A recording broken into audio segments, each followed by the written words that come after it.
Let's go ahead and get into the word. Let's go to a very familiar passage of scripture in Matthew. And let's go to chapter 14.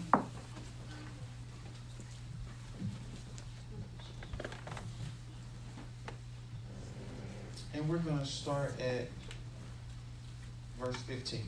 Very familiar story. We've all heard this story before. Just to lead up into the story, it talks about how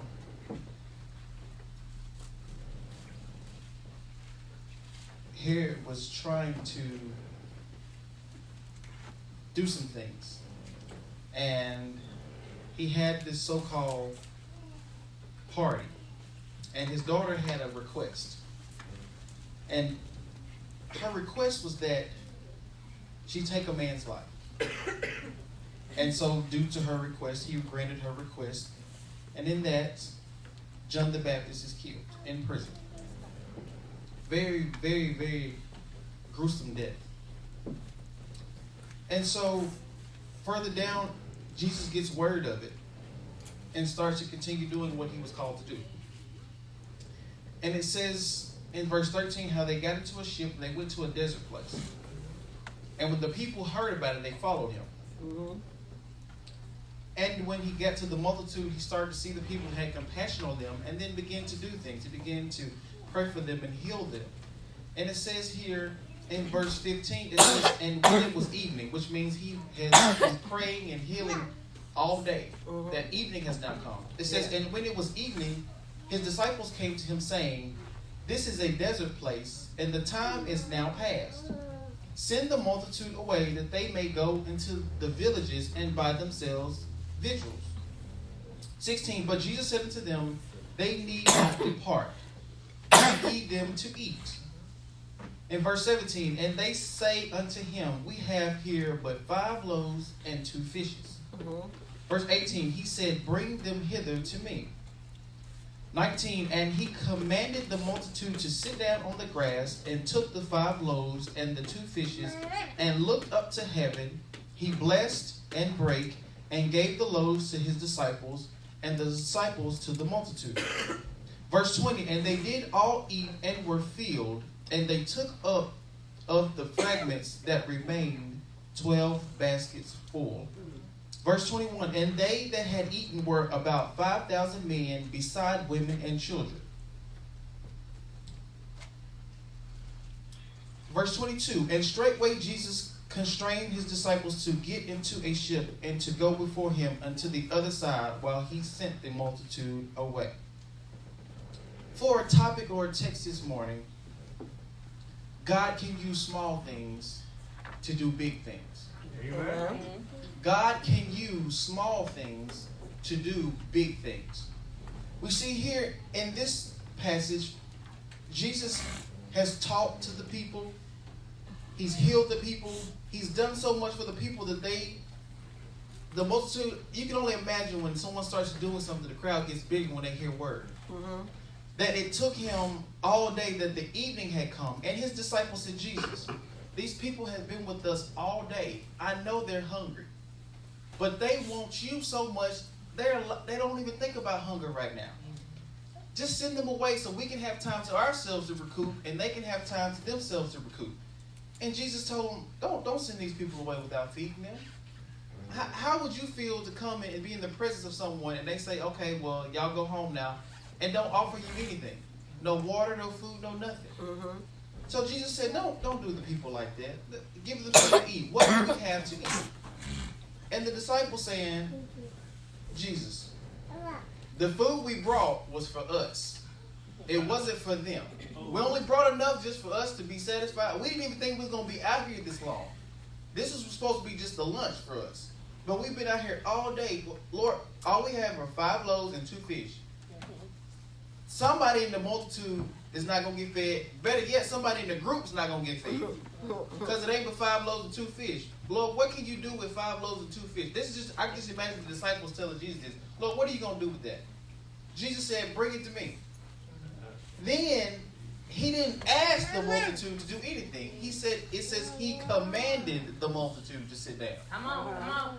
Which means that had you asked someone who's hungry to sit down, they have a choice. But he said he commanded the multitude to sit down on the grass, which means they're listening to him. And then, after they sat down, he took the 5 loaves, which means he didn't ask for them, he took them. The 5 loaves and the 2 fish, and then he did something. It says he looked up to heaven. Amen. I always miss that part. I just thought he took the food, he blessed it, broke it, and gave it. But it says he looked up to heaven. Because he knew where the source of his strength came from. Yeah. Amen. Because he says, if I just give it back to the Father, he's done this before. God said, I've done this, but when you look to heaven and you look to me, I will do it. Yeah. He says, when the children of Israel were in the wilderness, they had to look to me for water that came from an unusual place. I told Moses to hit a rock, and water came out. And I'm not talking about just a cup of water. I mean a flowing fountain of water. Imagine now, if you go outside and hit a rock, what's going to happen? Water. Nothing. All you would do is tire yourself out from hitting a rock. You might chip a small piece of that rock. But unless God tells you to do it and water comes out, that's the only way that will happen. So we see here, the disciples are trying to understand 5 loaves and 2 fish. Lord, what are you going to do with that? The multitude of people here are great. It says he looked up to heaven. And after that, then he blessed it. And then he broke it. And then he gave it. I broke those down. He looked, he blessed, he broke, he gave. He looked, he blessed, he broke, he gave. How many times in our lives do we look to heaven and say, Father, I need you? How many times do we say, God, I'm going to bless your name whether I feel like it or I don't feel like it? How many times do we say, God, I'm just going to break apart all the things that I don't need because they're still attached to me? See, sometimes there are things in our lives we don't want to break. We're scared to break because we're afraid it won't be able to be repaired. But God says if you just break it, and then not only when you break it, give it to the person who can fix it. Right. See, when Jesus took the 2 fish, the 2 fish and the 5 loaves, and then he looked to the hills from which cometh his help. And then he blessed it. Yeah. And then after he blessed it, now that it is blessed, it's able to be broken. See, sometimes we try to break things before it's being blessed. And that's where the problem lies. We want to break things before it's blessed. Sometimes we want to eat our food before we bless it. But if we haven't looked toward heaven to bless it, then it's going to be a problem. So after he broke it, now that it's not whole anymore, it's broken, he didn't just try to fix it back together. He gave it. Which means not only did he release it back to the people, he gave it back. It was taken, and then he gave it. How many times have we ever had something taken, but then it was given back?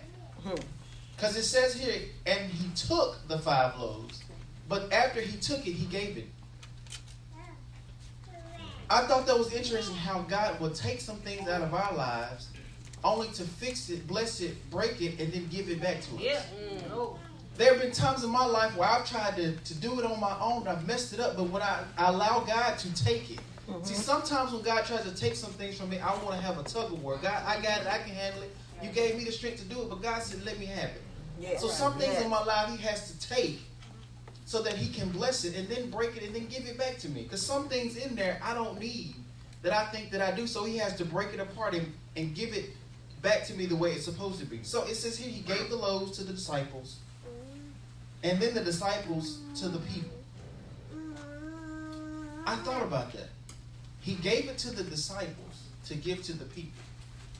Why didn't Jesus just give it to the people? Because he didn't get it from the people. He got it from the disciples. So he only gave it back to the person he got it from. That's why I like if God takes something from me, he's not going to give it to you. Say it now. So I have to be prepared for what he's taken from me to be able to receive back. So he says he gave it to the disciples. And now the disciples, I can only imagine in their mind, are standing here saying, there's only 5 loaves of bread and 2 fish. Now you have broken it and distributed to us. What do you want us to do with it? The first 12 people are only going to eat. What about the rest of them? But it says in verse 20, and they did all eat. Now that part I thought was interesting. Okay, out for 5 loaves and 2 fish, everybody ate. That's great. That means everybody got a small taste. But there's another part in that made me realize how awesome God is. He says, and were filled. Come on now. Jesus. How many times have we ever been filled? To the point you have to push the plate away. That was enough for me. I'm good. Going to restaurants. As a server, I always did things backwards. I always offered water, Coke, drink, Sprite, whatever. And then I always offered dessert first. Because most times when you eat your entree and you're full, by the time the server says, would you like dessert, you're not going to have room because you're going to be filled. So what I would do is I would offer dessert first and say, hey, think about it like this. You really want to try this dessert. If you like it, guess what? You can take your food in a to-go container and eat it later. So that way, if you do get filled off of the dessert and the food, you still have something to take home later. Amen. Compared to if you eat the entree and the appetizer first, you don't have room for dessert. How many times has God treated us to, I want to give you the best part of the meal first, and then you'll still have enough to take home with you? Yeah. Because if you think about it, if children had a choice of what to eat, most of the time broccoli would not be the first thing they want to eat. Not at all. That would be the last thing they want to eat. But the first thing they want to eat is the sweet stuff, the desserts, the ice cream. Just imagine how our Father treats us. He allows us to eat the good stuff that we like first. But He still gives us enough room to eat the stuff that we need. And still have some left over. Amen. So it says here that they all did eat and were filled.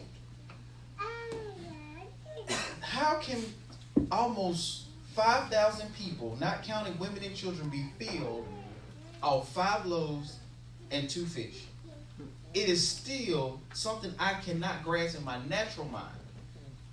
But then I said, okay, that's fine. They ate, they were filled, a miracle. But then it says here, and they took up the fragments that remained. 12 baskets full. When I read that, I said, God, the story is deeper than I thought. Because not only did you take something small and made it big, you still had some left over. I said, how many times in my life have I started off small and then things got better, but then if I gave it to you, you made it bigger and I still had some left over. So I now realize and understand when they say give and it shall be given unto you, press down, shake it together, run it over, shall men. Because if I just give God the little that I have, He's going to take it, He's going to make it bigger, and then I'll have some left over. So it says here, they took up fragments. When I looked at that word, I thought, wait a second. Fragments means that it wasn't whole. It was parts and pieces. Amen. Meaning that the 12 baskets full could have been the remaining as well as the parts that they didn't eat. Because it was fragments. Right. So just imagine you have 12 baskets full. Half of the baskets may be what was left over and half of the baskets may be what they didn't finish. Now imagine how awesome that is for God to bless something so much that when you get done, you still have stuff left on your plate and you still have enough that you can take home if need be. That's awesome. To have fragments to be taken up. And it says not 12 plates, but baskets. And then there's a word at the end of that word baskets. It says full. They took up 12 baskets full.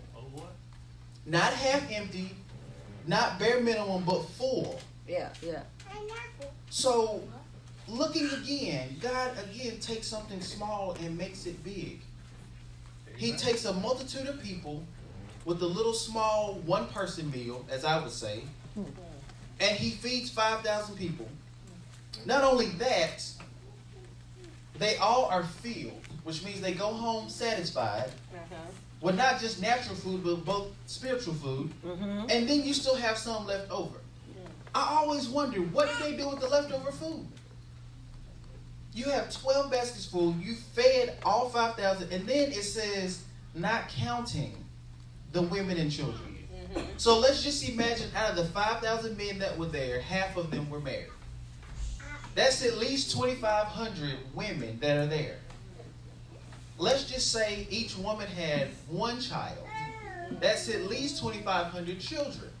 So you're thinking about over 10,000 people who are in God's presence, and they all get fed.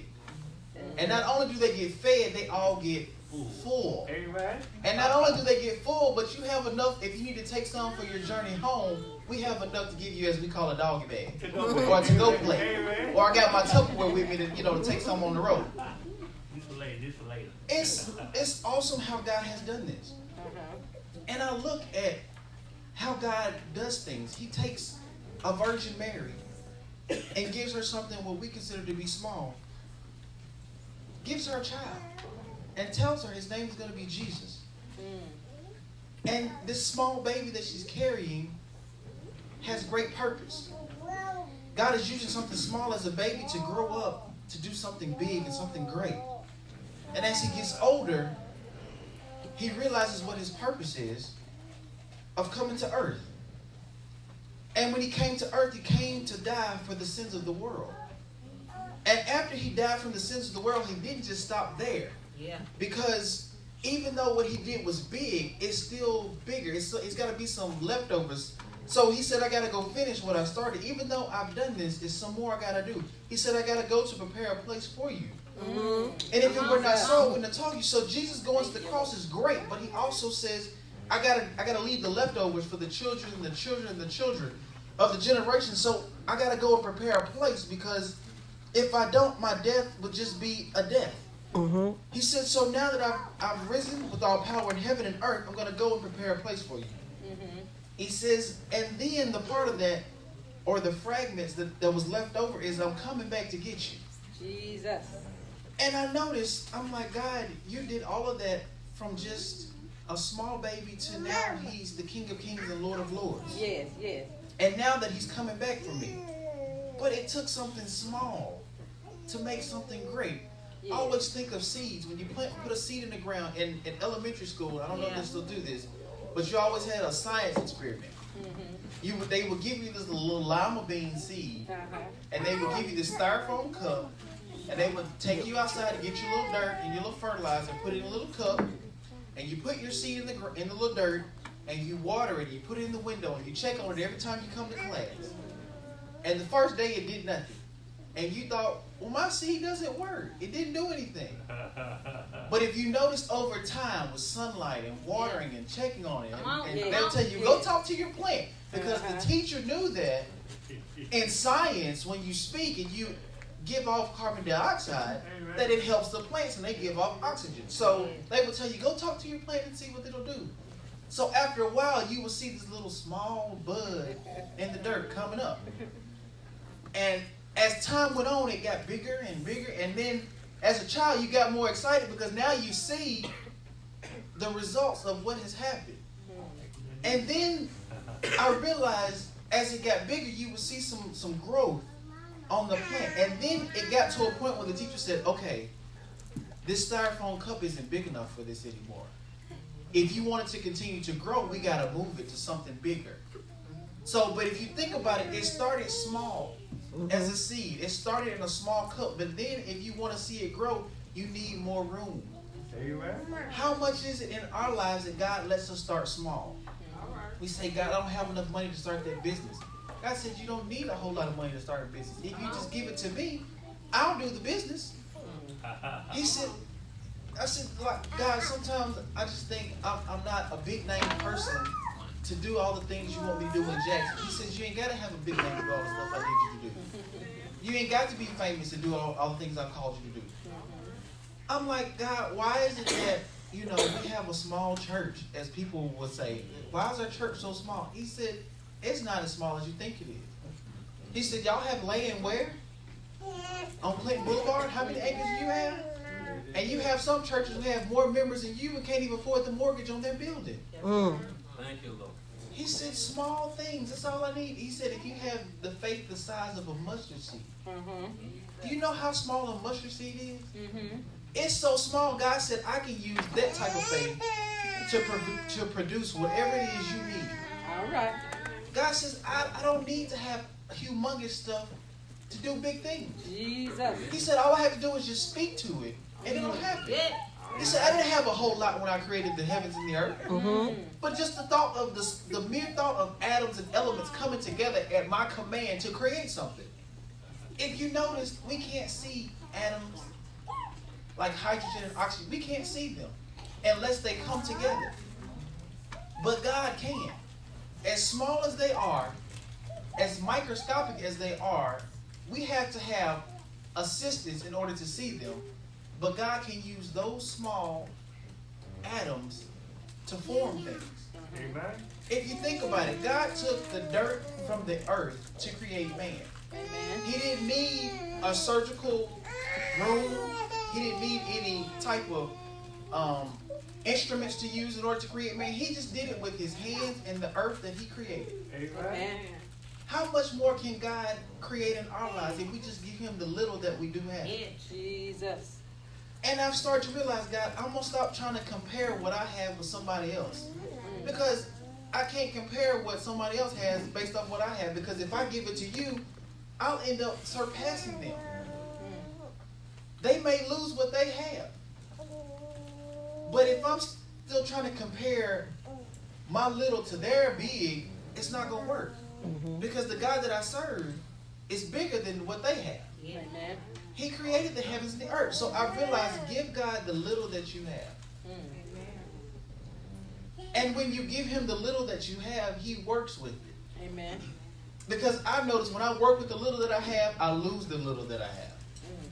And so, as God here has taken the little lunch, or the 5 loaves and the 2 fish, and he looked to heaven and he blessed it, and then he broke it and he gave it, something happened. I'm thankful that in my life, if there are some things, I can give it to him. As small as it may be. That's why I don't despise small beginnings. That's why I don't look at it when I have little things, or things that seem small or minute to others. Because when I look to heaven and say, Lord, I give this small thing back to you, I know that you're going to bless it. Yeah. And when you bless it, if I have to break it, I know who I'm breaking it to. Yeah. And then if you tell me to give it, I will give it, because I know that it will be a blessing, because I know that I will receive more than what I've given out. Amen. Amen. So in reading this, I always thought it was interesting. Jesus prayed for it, gave it to them, they ate. But to hear the part that says they ate, they all did eat, which means no one was excluded. Even the people that weren't liked, that were there just to see what was going on, got to eat. Even the people who thought that Jesus was just making things up got to eat.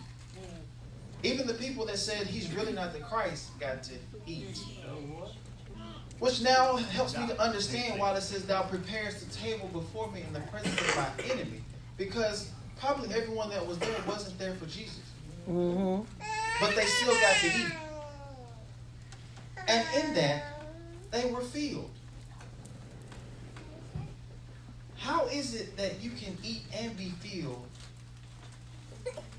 and then still try to wonder, how did he do this? I can only imagine the disciples saying, how did he do this? I know I saw 5 loaves. I know I saw 2 fish.